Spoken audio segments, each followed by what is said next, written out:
feel that, you know. So it's because so one break with the wave as we are woven 2, 3, 4.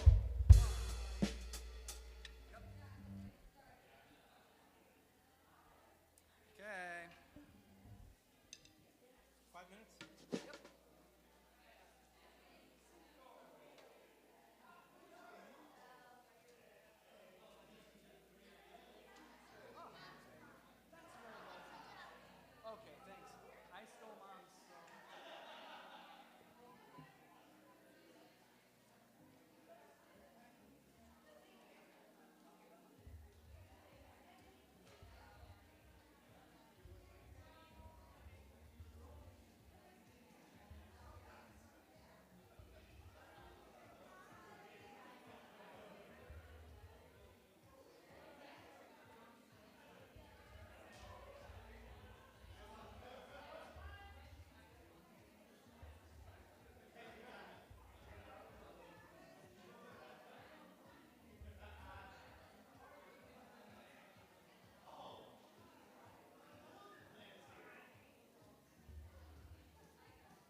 Okay. Well, good morning, everybody. Top of the morning to you. We are feeling excited to be together this morning. Talking about resting and pausing and all that, and doing it in community. We'll be sitting with some of that stuff this morning, and as we think about what it looks like to be connected as community, as humans together, we want to start with a song I wrote just for you, just with you in mind. This is called Woven.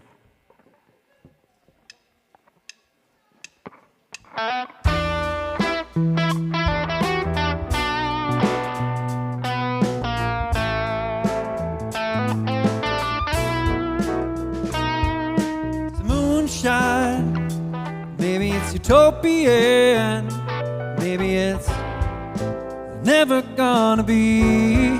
Oh, Pollyanna, optimism, oh, maybe we can see. Oh, we are a threefold chord, one, all things and oneness itself. We will not let go, won't break with the weight, 'cause we are woven.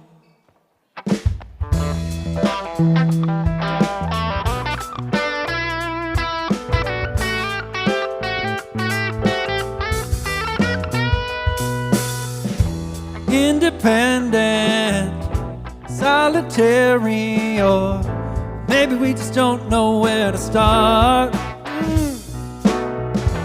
Let the fear in and let the schedule in, even with the warning of our loneliness, but we are a threefold chord, one, all things and oneness itself. We will not let go, won't break with the weight.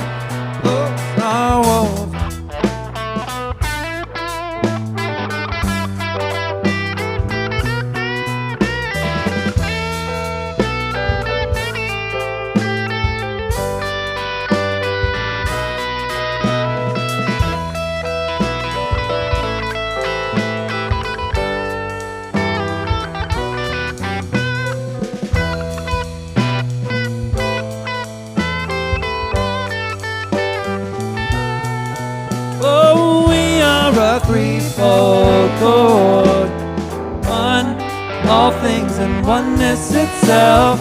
We will not let go, won't break with the weight.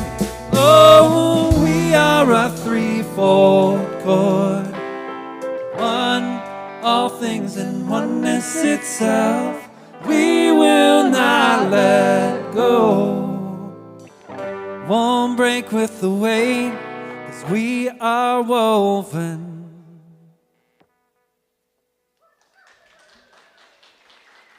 Yeah, thank you. Yeah, welcome once again. It's really good to be amongst you all. I'm glad to be together. Would you just stand up and we'll sing this one together?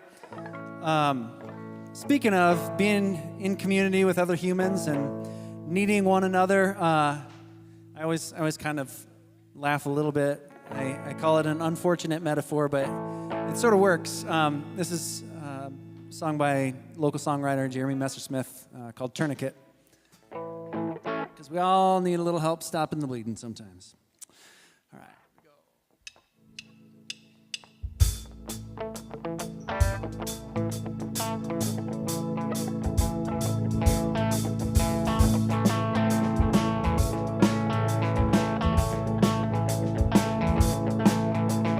When I see you crying, if your tears run out, I will lasso you a thundercloud. When you're tired of trying, I won't stay away. I don't care what other people people say. When there's nothing left to do, I will pull you close and wrap my arms around you. No, I won't let you slip. I'll be your tourniquet. No, I won't never quit. I'll be your tourniquet. When you've been forgotten, wayward, left for lost, given up, knocked down and written off. When you feel like dying, think you won't be missed, I will be there in an ambulance. When there's nothing left to do, I will pull you close and wrap my arms around you. I won't let you slip. I'll be your tourniquet. Sing this. No, I won't ever quit. I'll be your tourniquet.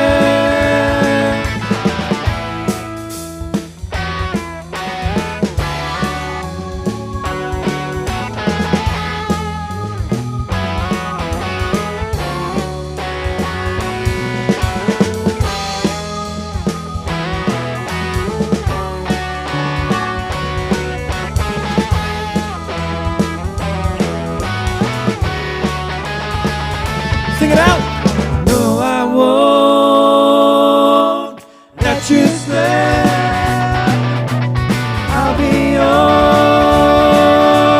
tourniquet. No, I won't ever quit. I'll be your tourniquet. One more time. No, I won't let you slip. I'll be your tourniquet. No, I won't, no, I won't never quit. I'll be your tourniquet.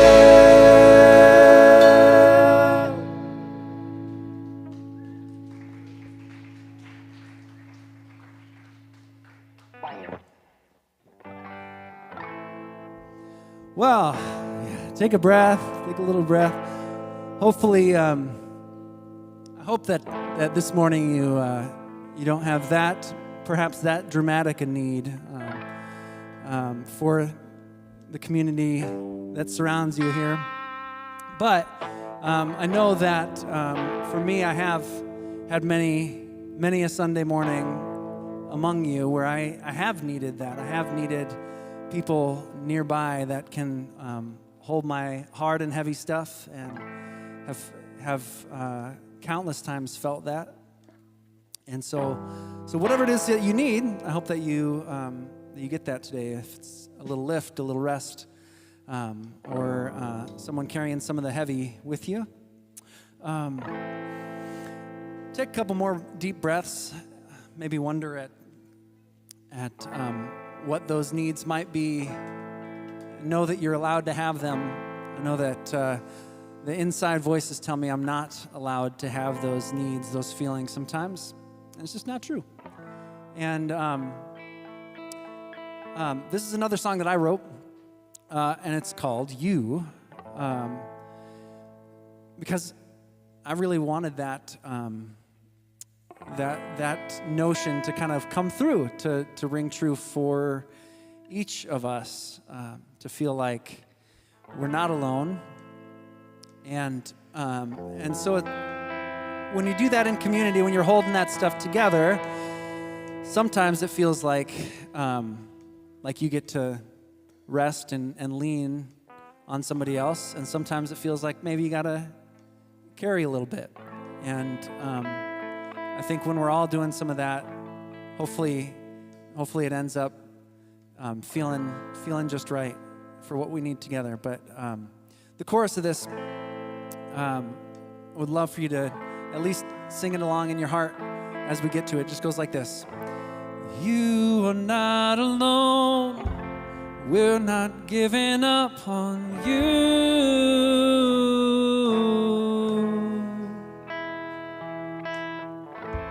We'll create the hope, be the strength you need for you. Easy as that, okay? This is called You.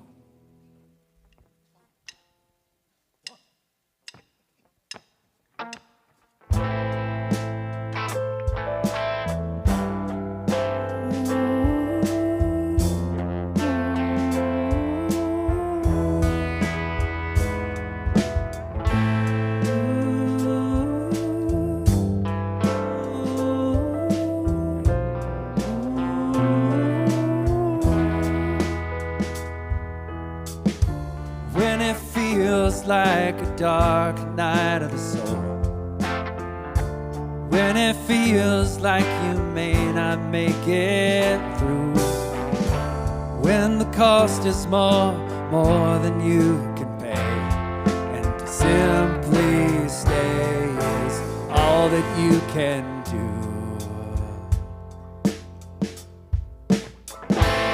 You are not alone. We're not giving up on you.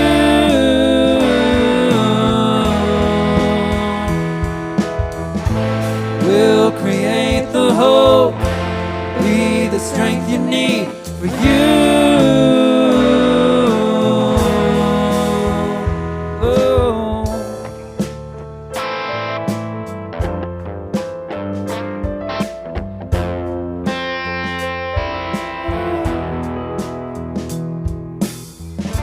When it feels like another lonely day, you're bargaining with yourself so you don't come undone. Try to hide the things that are hard for us to see. You feel all alone.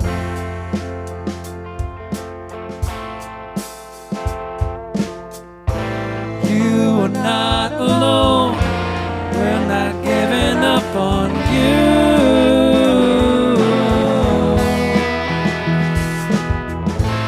We'll create the hope, be the strength you need for you.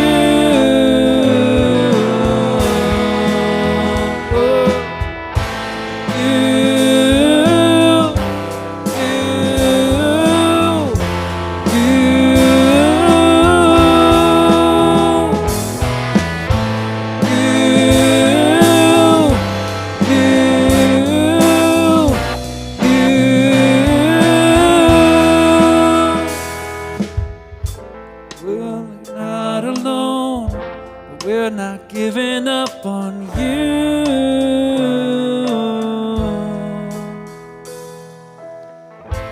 We'll create the hope, be the strength you need for you.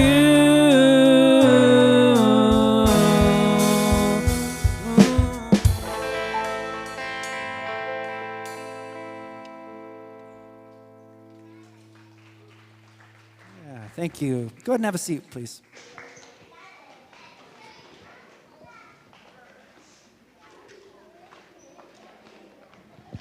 Good morning, Fabric. I am so glad that you are here today. And a special good morning to all the kids. I just love being here. I am Ren, and something that I really value about this community, and I was not paid to say this, is the community.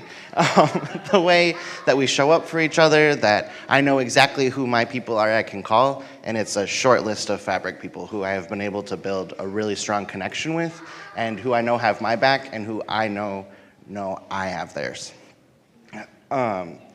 When you came in this morning, you probably got a Sunday paper. just a couple things. So this week we are doing Commune, and then next week is our final week of the Cease and Resist, which is release. And then, even in a community like this, a place where we can show up for each other all the time, maybe we can set that down for some Sabbath too. And so we're having a radical Sabbath. We're not gathering here. We're not gathering anywhere. It's a time for you to really think, what can I do to release, to be community, to do this, what we've been talking about. We have coffee and tea on that table over there. And then if you head down the hallway is the gendered bathrooms. And then if you're in search of a gender-neutral bathroom, there starts to be some signs. You can follow those kind of on a little weave through the school. That is a fully accessible bathroom, and it also has a full-size changing table. So that's pretty cool. You probably also received a communication card. On here, let us know what's up with you, what's on your heart. This is a really great way for us to weave with each other and let people know what's up with us.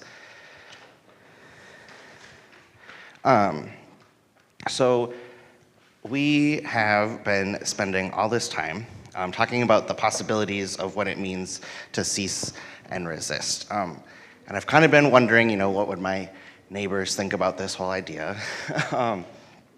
And when I first heard this idea, I thought of Eat, Pray, Love, and how she's she's like silent and by herself.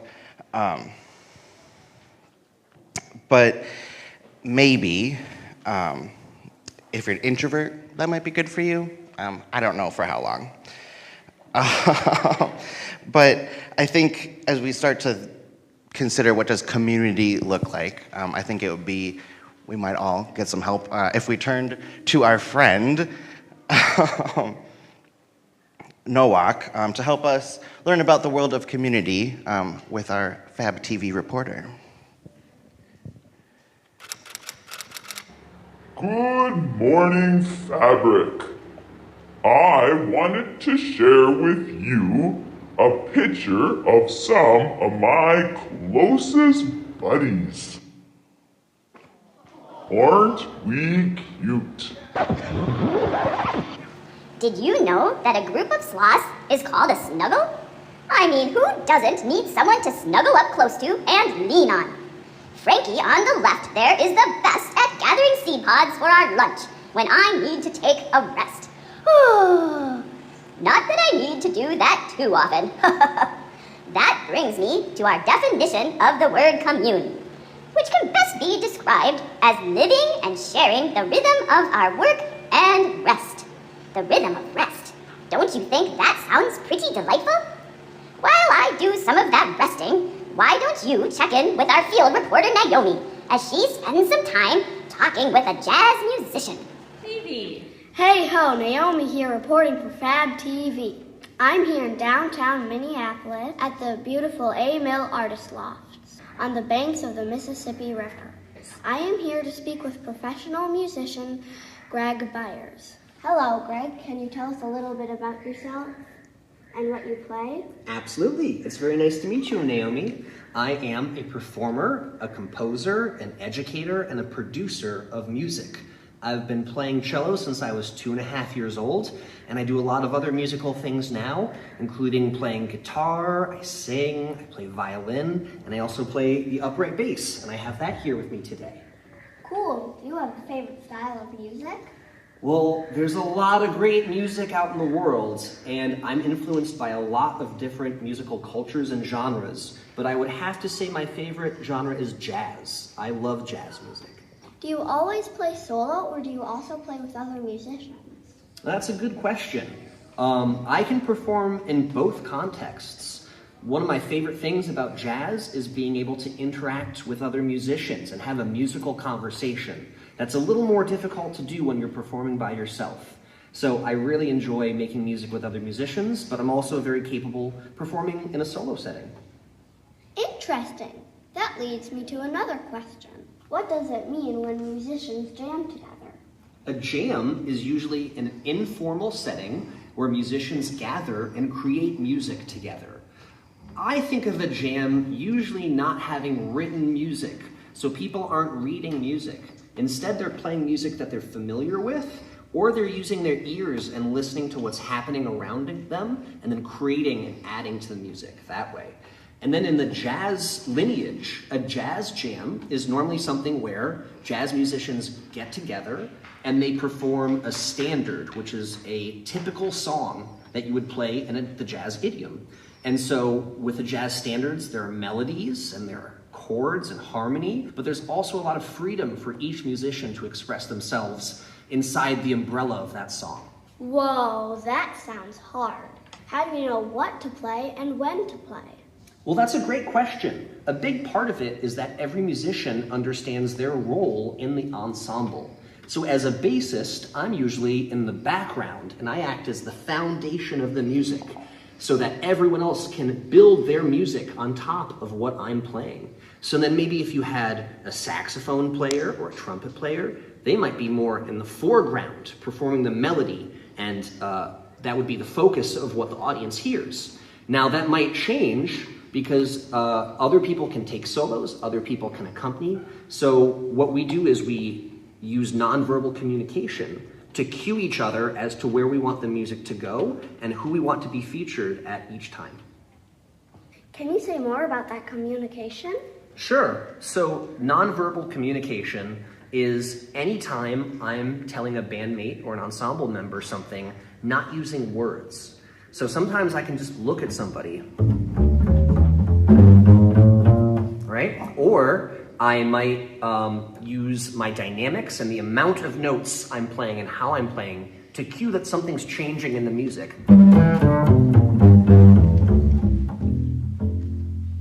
Right? So there's a lot of different ways that we can use nonverbal communication. The other way is that the jazz idiom, there are a lot of different forms that jazz musicians are familiar with. And I have gone to all over the world and performed with musicians that did not speak English. But because we both understood the language of jazz, we could play music together and improvise within that setting, even though we couldn't even talk to each other. Isn't that crazy? That's amazing. I thought you only needed to learn how to play your instrument, but you also need to learn how to listen and communicate. Exactly right.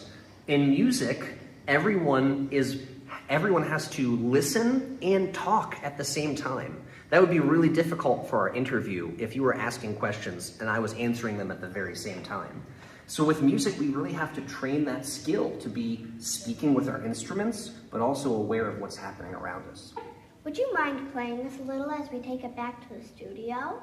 Absolutely. I'm going to play a jazz standard called But Not For Me. Thank you. This has been Kid Reporter Naomi, jazzing it up with Cello Greg. Now back to you. They're writing songs of love, but not for me. The lucky stars above, but not for me. With love to lead the way, I've had more clouds of rain than any Russian plane could guarantee. I was a fool. Wow. Thank you, Naomi, and thank you, Cello Greg. I feel so ready to jump into this conversation with Chris and Katie. But first, the adults are going to find someone you haven't seen in a while, maybe you don't know very well, say hello, good morning, and if you're looking for a topic to start with, you can ask what the best musical performance you've been to is. For my youngest friends, the nest is open, and you can head on over there for some fun. And for my older friends, Heidi and Mimi and Garrett, no, someone else, I forgot, are headed to the gym.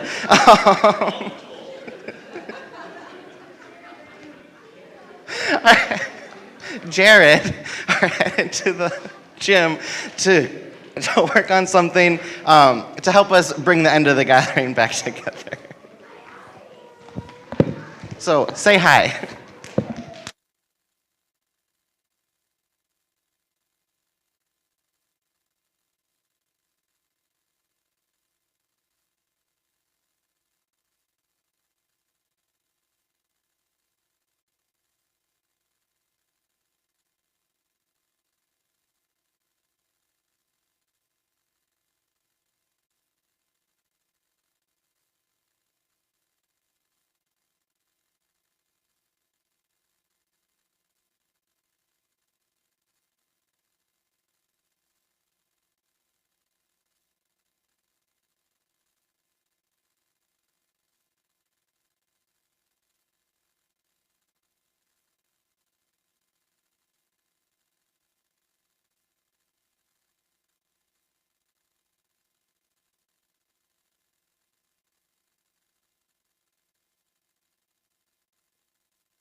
I might use this. Are you gonna? Okay. Good morning, everyone.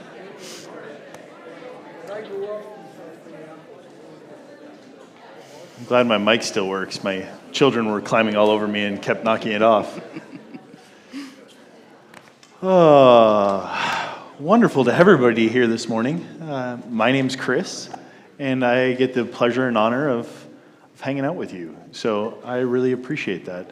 We've been in a series about Sabbath and talking about what does it mean to authentically do this thing called Sabbath, and particularly what we're going to talk about today is doing Sabbath within community. And so I asked, voluntold, begged, one of those three, a good friend of mine, Katie, who I'll let introduce herself to you all. Yeah. Hi, everyone. My name is Katie. Voluntold, asked, begged, one of those, some version of that. I'm really, really grateful to be here with you today. A little bit about me. Among other roles and names, I am a spouse, I am a mother of 4, I am a queer woman, I am a birth, postpartum, and bereavement doula, and just to say a little bit more about what that means that for a lot of times I get to go and join families who go on to have beautiful, happy, healthy babies and bring them home. I also get to join families in that really difficult, brutal, beautiful time of welcoming babies into the world that they know are going to die or have died. And I am with them in that time and in that space, and then with all of these families, get to spend time with them afterwards. And beyond all of that and a few other things, I am also a chaplain, and that is how I got to know Chris. Yeah, so Katie and I worked on the same team together at Children's Hospital as chaplains. I was on the pediatric ICU and the cardiovascular ICU, and Katie was on the hematology and oncology, which I'm impressed I can say in front of this many people, and I didn't even slip up. So we're going to jump right into it. So why Sabbath? And one of the ways that as we were kind of discussing this whole idea of Sabbath, is we talked about this rhythm, the rhythm of work and rest, realizing that as we kind of journey through life, what we're kind of asked to be in, what we think is an optimal way of being, is in a really healthy and authentic view and rhythm of work and rest. So if you look up, it reminds me of kind of these waves. And at the crest of those waves, I can identify that I might be at a workplace, and at the trough of those waves, I can recognize I'm in a rest space, but most of life is somewhere in between. And so how do we kind of look at that rhythm? And neither one are necessarily good or bad, they just are. Yeah. We talked a lot about what do we, like, when we look out in the community, how do we define Sabbath? Or what do people think when they think of Sabbath? And we felt like there's really this pendulum swing that we've seen. So when we look at the Hebrew Bible, we look at when Sabbath, talking about Sabbath and the way that the Bible talks about it, it really was set up as a way to do it in community, and a lot of guidelines were given so that everyone in community could be doing Sabbath the same way, doing it together, not alone. And there's a lot of beauty in that, and even as an introvert, I am one of those weird introvert people, but even as an introvert, I can identify that there is a lot of beauty potentially in doing Sabbath with others. However, sometimes guidelines, we as humans, we make them into hard lines. We make them into boundaries. We make them into ways of saying who is in and who is out, who is right and who is wrong. And so sometimes if we that are on that far extreme of the pendulum, doing Sabbath in community is less about being together, but more about saying, if you do it this way, you're right, and if you do it this way, then you're wrong.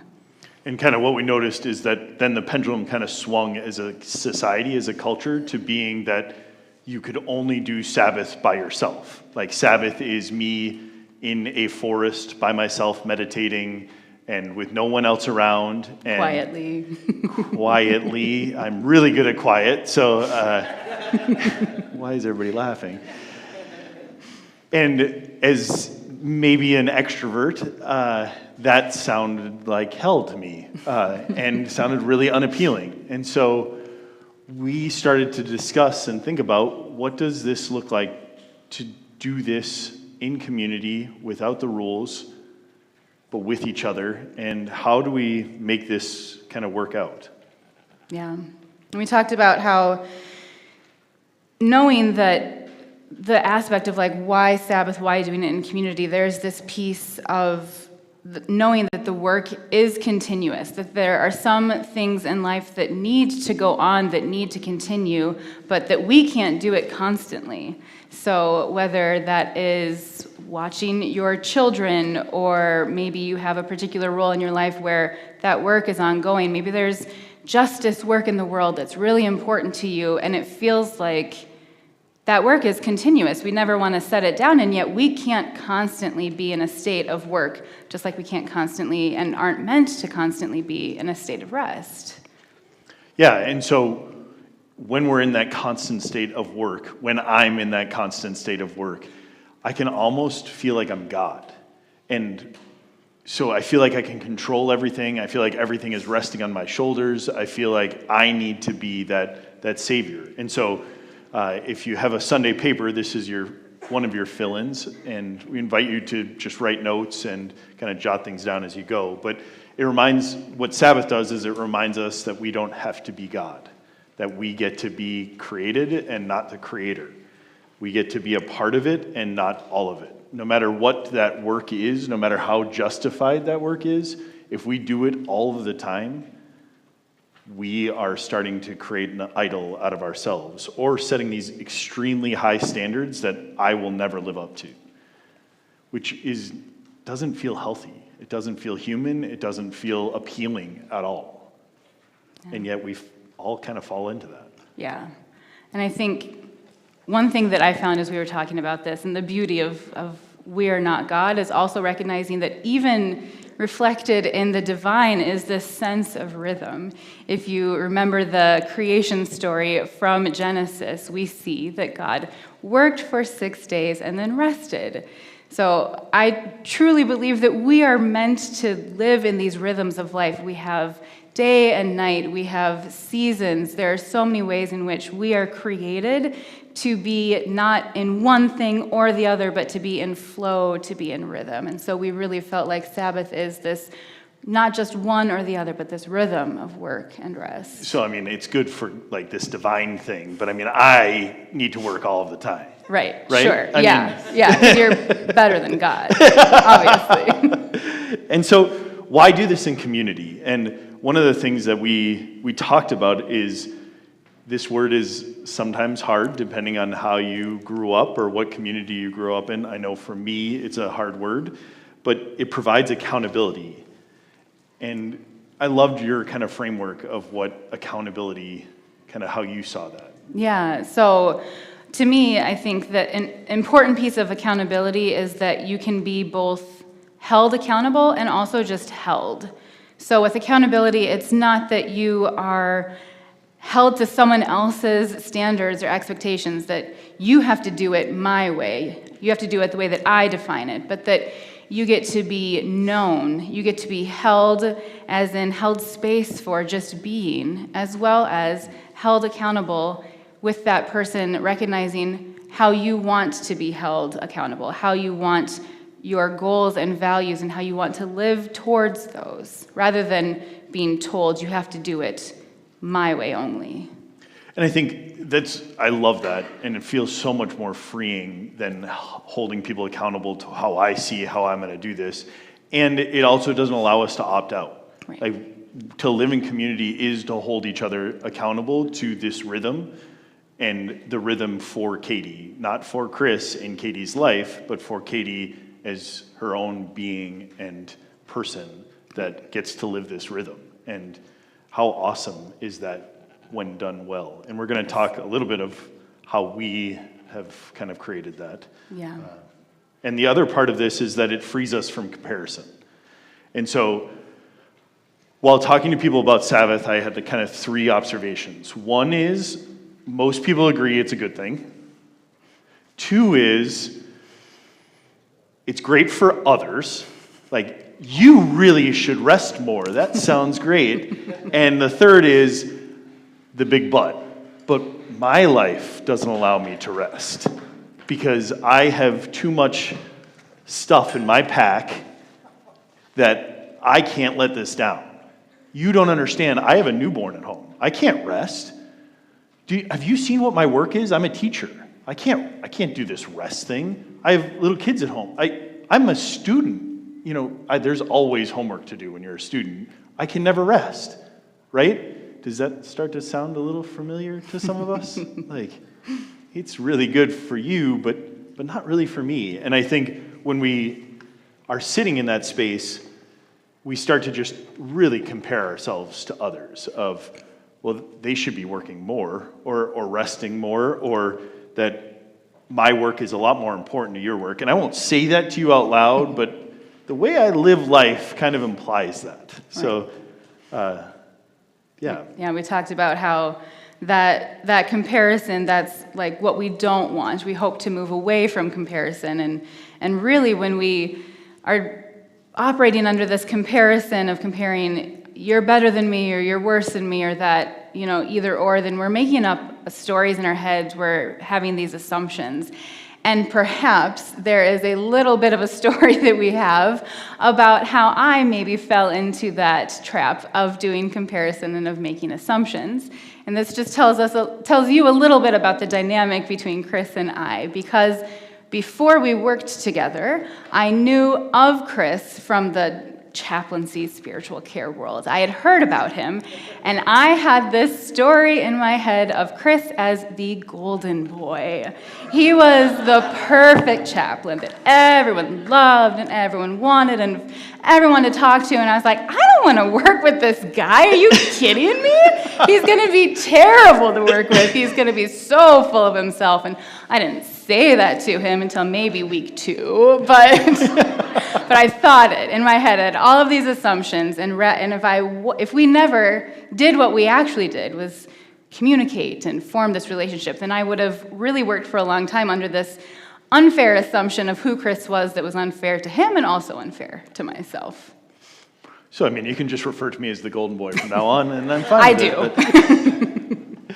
it. So that gets me to kind of why us, and why are we here in front of you today? And part of what we have to give is that we had the chance in a really hard, really difficult setting to create a dynamic between the two of us that allowed us to do this interplay between work and rest, that lived into the rhythm.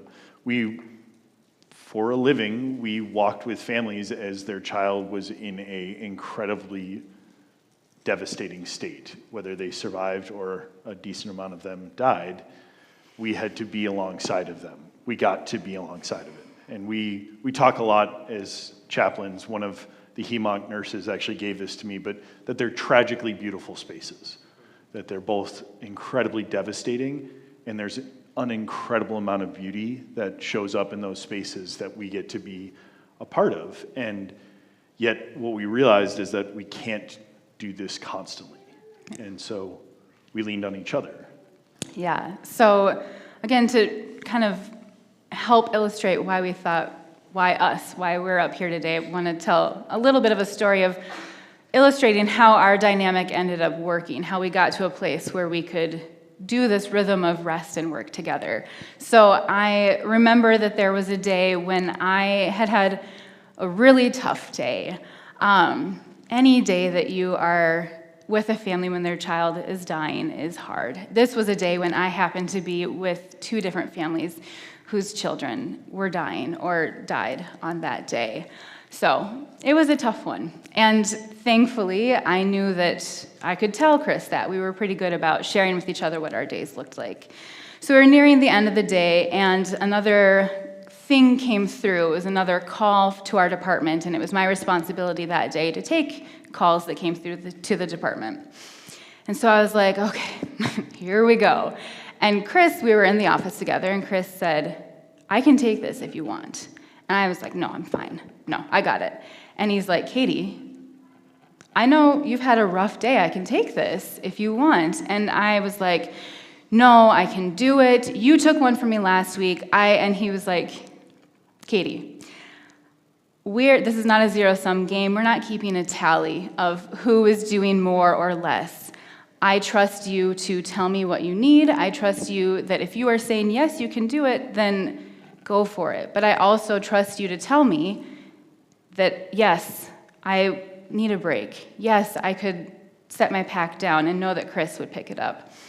And because he reminded me of the dynamic that we had, of the relationship that we had, I knew I could set that pack down. He gave me that ability to set it down. He could pick it up. I was able to rest, and he carried on the work that day. And so we say this not because we're something special or unique. It's or golden boys, but instead that we invite you to think about who's in your community. Who can you trust and lean into? Who can you start to identify to do this rhythm of rest and work with? And start to imagine and dream of what it looks like to be in a Sabbath relationship with others, whether it be other families, other individuals, whether it be a partner, a spouse, whether it be a roommate. So one of the cool things about these type of relationships, I think, is that they actually are super inclusive, that they are about creating space for each other and with each other. And so it's not, I know you can sit there in your chair and think, well, they can do that because their work is something, or that they're these special people, or they're the golden boy. But we want to invite you to really take a second to think about your own lives. And in that top right corner of your Sunday paper, there's a space to just start to identify who are some of those people in your life that you trust, that you want to be in relationship. And so who could we be? We kind of have been sitting with a question each week of what this Sabbath thing looks like for us. And our question for this week is, who could we be if we shared the rhythm of rest and work with each other? Who could we be? Both I, singular, and we as a broader community be if we shared this rhythm of rest and work together. And while all this sounds good in theory, if I were you, I'd be like, how in the world do I actually practically do this? And so we're going to walk through a few key components that we identified as aspects of this relationship that worked for us. We invite you to be in conversation with those. We obviously realize them as being very important, but you might find other ones that are more important for you and your community, or find some of them to be not as appealing. And so, yeah, we would invite you to kind of be in conversation with those. So as we were thinking through what are the key components, or what could we try to identify, the first that we came up with was communication, which I feel like is maybe a little obvious. I think that most people would agree communication is important in a relationship, but it's not something that we can gloss over. Communication, clear, with boundaries, with honesty, is so important, and was so important for us to be able to say yes and trust it, to be able to say no and trust it. So I was thinking through, like, what does communication look like when you're working with this rhythm of Sabbath, when you're working with this rhythm of rest and work? And there's a story that I remember from when I was at St. Olaf. I don't know any other Olis out there who would maybe know about this. So I love singing. I was not one of the premier singers at St. Olaf, but there's St. Olaf. Okay, yes, sure. Golden boy. So the St. Olaf choir is like the premier choir of St. Olaf. And if you ever see them sing, one thing that you might notice is that they're holding hands, which is just a beautiful visual of unity. And that's what I thought it was about until I learned the reason of why they hold hands. So, and I'm sure this is not just the St. Olaf choir that does this, but I'd never heard it before. The reason that they're holding hands is that they are communicating to the people next to them of when they need to breathe. So, It could be that they're holding a really long note, and they will let the people know just with a squeeze of their hands of when they need to breathe. And what I love about this and try to remember in my own life is that I don't have to be the one holding the note the entire time. In fact, I'm not supposed to be holding the note the entire time. I will pass out if I do that, and that's not the goal in life. So we can hold hands in our lives and know that the people that we're next to, we can let them know, hey, I need to breathe now, and they will hold that note for us so that we can take a breath, we can take a beat, and we squeeze their hands again to let them know, I'm coming back in, and when they need a breath, they know that I'll be there and hold them. So this piece of like communication, of sharing when we need to breathe and when we're ready to hold that note so that the person next to us can breathe. And I think the important part of that is, if it was like me in the St. Olaf choir, I would never want to sing, so I'd be squeezing the whole time. But that's why I'm not invited to be part of the St. Olaf choir, I guess. So it is that rhythm of sometimes we squeeze and sometimes we let the person next to us squeeze, and sometimes we both don't need to squeeze at that point. And so just as like a reminder that these packs, right, as we carry them, we kind of envision the pack that we're kind of working with. And so if we're doing this, it feels like the two options are either I carry it or I set it down. And for the work that we were talking about, we can't really set it down. These families need somebody. But if we don't have community or communication, it just looks like, what? Come on! And sometimes it feels that way, right? When somebody has to rest and they don't tell you and they just assume that you should know that you should have caught that, instead of having an honest conversation of what that looks like. We also have this awesome stone here that I just love as a community. If you've been a part of us for a while, you'll know it, but it says nothing is written in stone, which I just love. And that goes along with this communication part. It's not just like, I will always be the worker and you will always be the rester and you will bring me into rest and I'll bring you into work. It's that we get to play that part with each other. We get to learn and build from one another in some really awesome ways. She knew I was going to throw that. I was going to say, we did communicate ahead of time, I promise. I gave the okay. So I think that probably brings us pretty well into our second point, which is intentionality. We were intending to have me not catch it this time, right? Intentionality is such an important part of the relationship. And it really is illustrated for me in how we began our relationship, and I think why we were able to come up with the dynamic that we developed. So again, taking you back to those first days when I met Chris, and I had this golden boy image in my mind.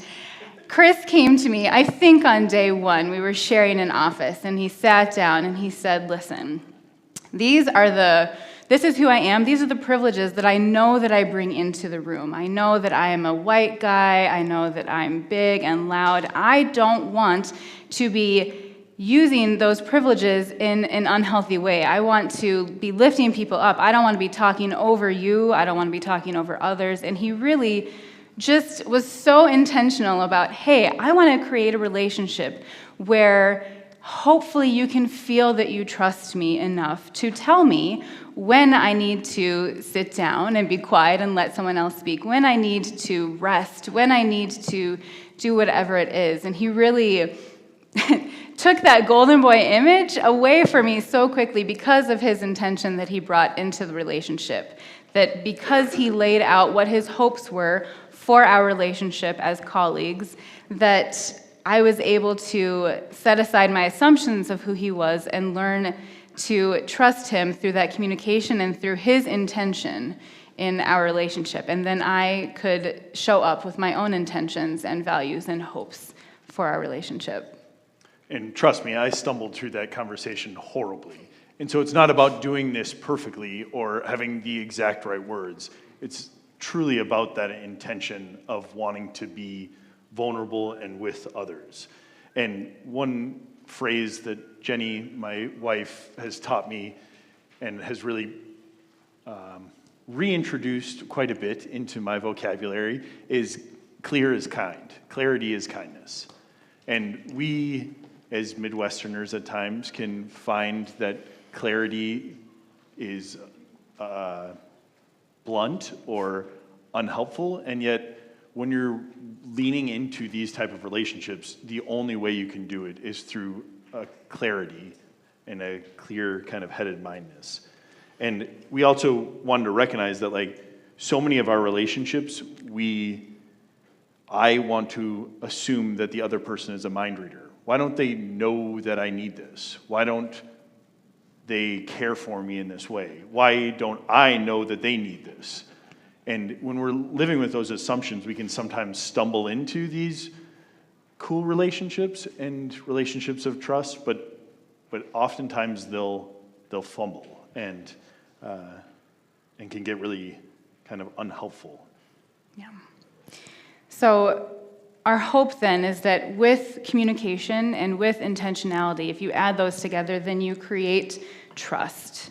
And we recognize that trust requires vulnerability at some point, and that can be really hard, it can feel really scary, but if you can have that clear communication, if you can have that intention and relationship, then you can be honest, then you can have that vulnerability, and it really gives that space where hopefully you're creating a space that will feel safe for the other person to be authentically in that rhythm with you. Yeah, I don't know about you, but whenever I go to like a new job or a new place and everybody's like, this is a safe space, I get really freaked out. Because I'm like, how are you telling me, for me, this is a safe space? And especially for individuals that don't come from as much privilege as I do, those spaces often don't look like the spaces that I get to feel safe in, which is horrible, and I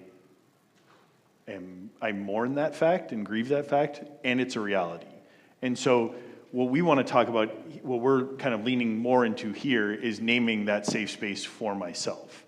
And so I can say that this relationship was a safe space for me, and I hope it was a safe space for Katie, and since we've talked about this, I know that, but it's not because I told her it was going to be a safe space. It was a space in which I tried to enter into with as much vulnerability as I possibly could, and so did Katie, and we met each other in that space, which created this safe enough space for both of us. Yeah.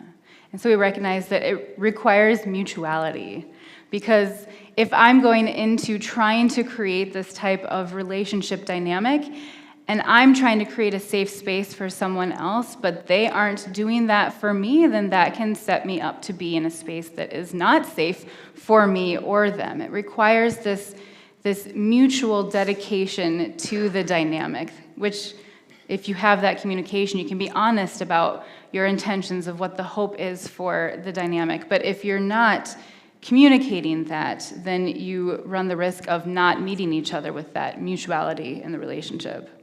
And I think it's not only that I trust Katie with me, but it's that I had to trust her with others. I had to trust her with the work that we were doing, which sometimes can be a lot harder, right? So I had to trust that if I couldn't show up for a family on the PICU, that I knew Katie was going to show up well, though very different than me, show up well and be able to address the needs of that family. Or for you, that you can trust that when you need to set down parenting, you have another couple potentially that can step into that space with your children, and you can trust your children with them, knowing that they love your children, that they care for them, that they want to support them. Or whether it's doing the dishes or doing something a little more mundane, all of that is about that trust of saying, I know that they will accomplish that work because they said they have, or they said they would. And we also, again, wanted to reiterate, with these and with trust, that doesn't mean that you're not going to mess up. We're humans, we make mistakes, we mess up. And I know that we certainly had times in our dynamic of trying to find that rhythm of work and rest that we messed up. And that's okay. If you have that communication and intention and trust, then you get to communicate when something happened that doesn't feel okay, when that rhythm felt really unfair or unhelpful, or maybe you're being held accountable in a way that isn't helpful for you. That hopefully with these components, there is that space to say, I messed up and let's keep going. And in fact, those times in which we messed up, our relationship grew stronger afterwards, which is always the paradoxical aspect of when we rub against each other, when we work through that relationship, I believe, turns out stronger. And then to our final point, and my favorite, is have fun. Like, this is not meant to be a serious thing. Like, we take it seriously, and yet by not being serious and by randomly yelling in the middle of things. So, like, have fun. This is meant to laugh, meant to enjoy. And what I've noticed is that when we feel safe in a relationship, we have the opportunity to do two things. One is cry, and the other is to belly laugh. And so when we know that that relationship is truly a place that I want to be, I get to laugh and enjoy and have fun. And I like to call myself a master whimsifier because I just love to have fun. And that was part of the unappeal, the disappeal, the Sure. unappealing, there you go, aspect of Sabbath is like, I thought we all had to be super serious and with a straight face and pray all the time. And what Melissa talked about last week, we get to delight in this. We get to have fun and enjoy. And we often talked about how our office was a safe space to be able to laugh and talk about the ways we screwed up in some really hard, difficult times. Yeah, I think that sometimes when people hear about the work that we do at Children's, it feels so serious. And again, of course, it is serious work. We take it very seriously, but we knew how important it was to laugh and to have fun, and that made it sustainable. And I think that that's true for when you're trying to create this rhythm of work and rest, that you have fun with it, because that fun is what helps make life not just mundane, but delightful, and helps it be sustainable over time. Yeah, and so I can hear our instrumentalists coming. And just in kind of conclusion, I welcome you to find those spaces in your own lives in which you can play off each other, where you can create this dynamic. I think a place that is a potential for some of us is within fabric groups, and it kind of sets us up to live in these dynamic relationships. And so, yeah. Now we get to hear from the kids and remind us of that rhythm of you don't always have to be holding the note, you don't always have to be holding the beat, but there are plenty of people to help hold that note and keep that beat with you.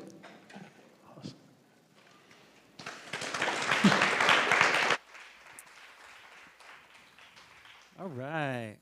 Well, kids, come on back in here.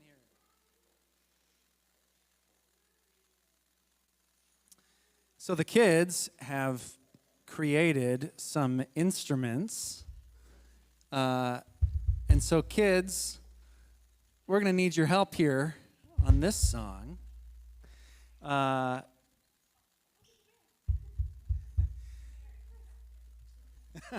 Yeah, you can look at me if you want. I'll do my best.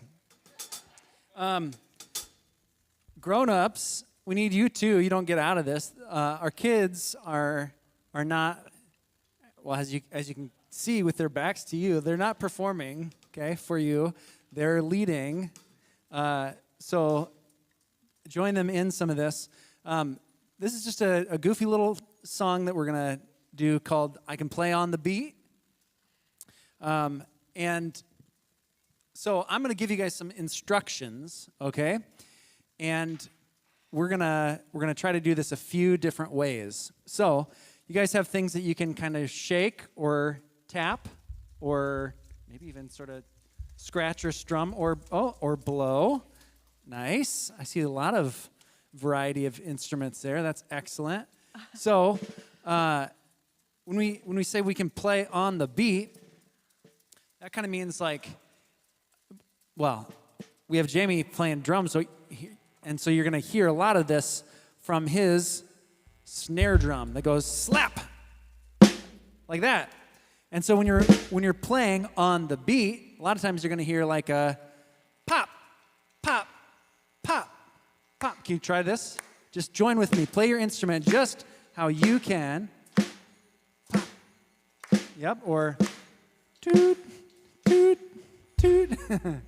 Okay? Yeah, all right. So now we're going to add in some music to that. And we were talking in here about how sometimes we need to take a break with things like music. I think a lot about how it's the space in between our notes that kind of make things interesting. It's those times when we say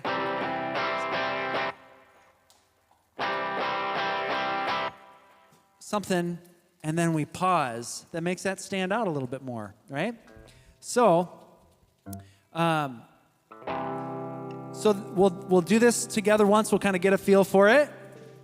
And you can feel free to sing and clap and play as we go through it. And then the song is going to stop, and then we're going to do something a little different. Okay? So it goes like this.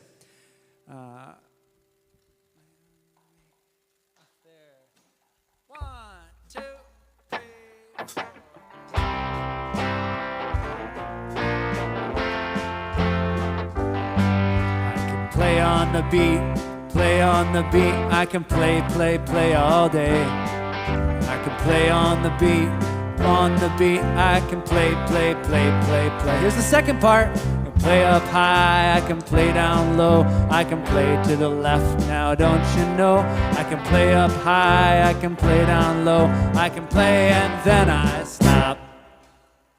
Okay, excellent. Yeah, and just let those instruments have been working hard. Let them just rest gently, right?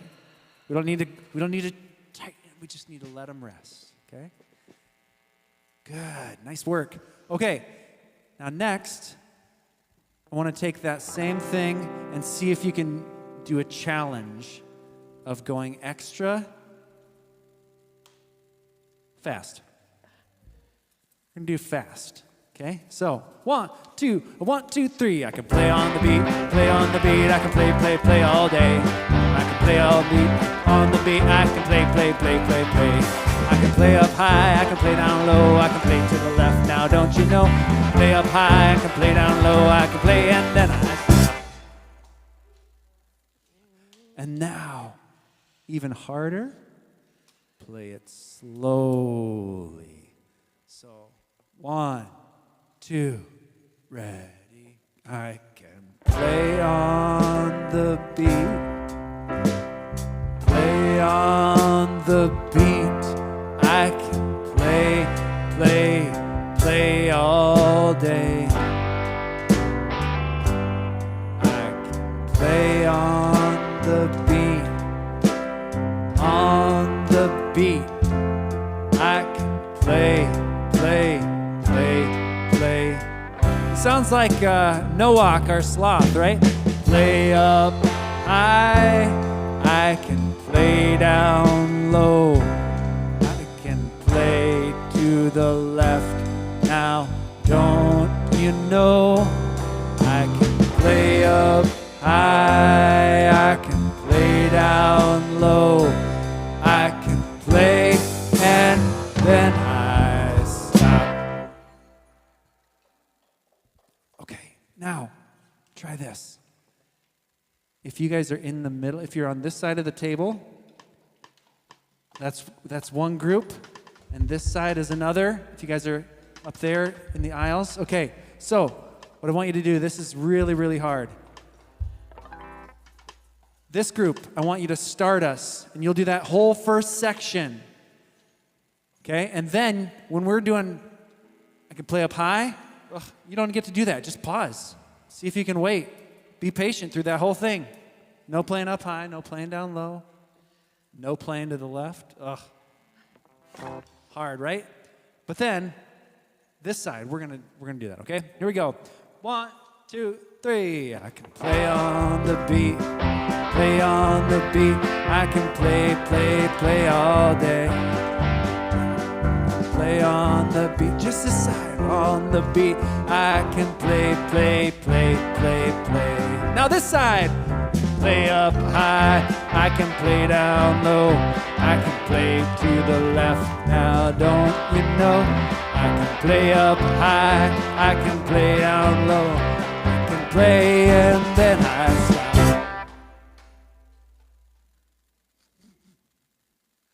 Okay, one last time. Everybody together. Super speed. 1, 2, 3, 4. Play on the beat. Play on the beat. I can play all day. I can play on the beat. On the beat. I can play. I can play up high. I can play down low. I can play to the left. Now don't you know? I play up high. I can play down low. I can play and then I stop. Woo! Oh boy. All right. Well, as the kids are heading back to filter in amongst all of you, I'd encourage you to pass those white bags in the aisles. You can put communication cards in there, and if you happen to support Fabric in ways of putting money in the basket, this is a time you can do that. Especially if you're new around here, if you're a guest or whatever, just being here is the gift. So thank you for being here. Don't feel an obligation to put anything in there. That's part of the way that this community supports itself. So,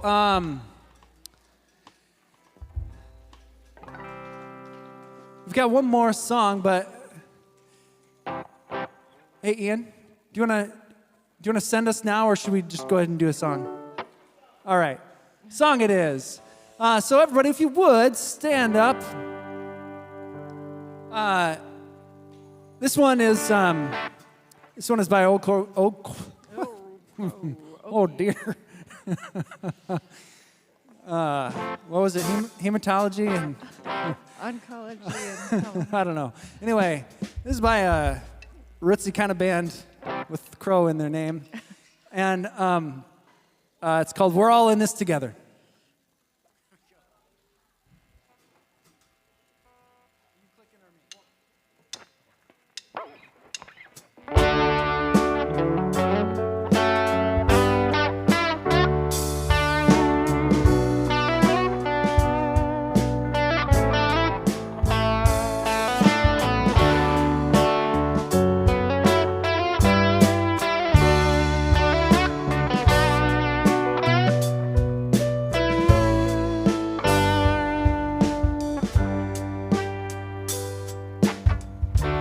Well, my friend, I see your face so clearly. A little bit tired, a little worn through the years. You sound nervous, you seem alone. I hardly recognize your voice on the telephone.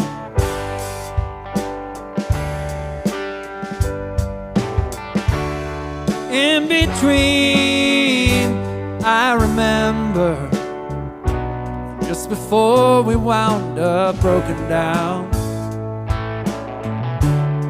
we drive out to the edge of the highway, follow that lonesome dead-end road sign south.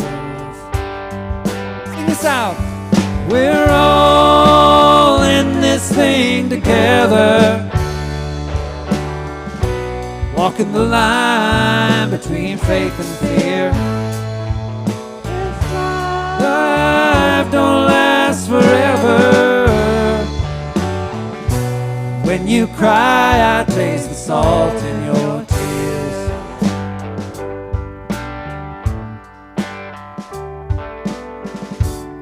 Come, my friend, let's put this thing together. Walk the path our worn-out feet have trod. If you want, we could go on forever. Give Give up your jaded ways, spill your name to God. We're all in this thing together, walking the line between faith and fear. Life will last forever. When you cry, I taste the salt in your tears.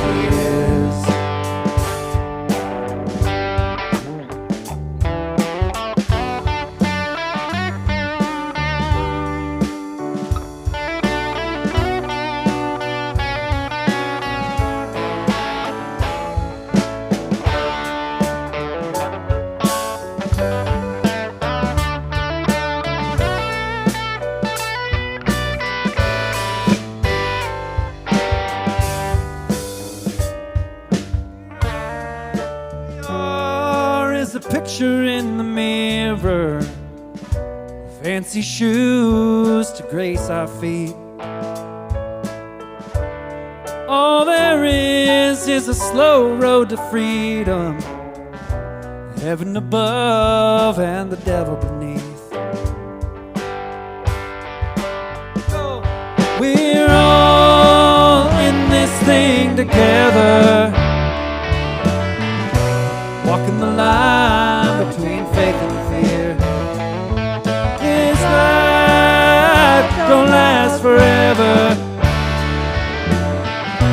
When you cry, I taste the salt in your tears.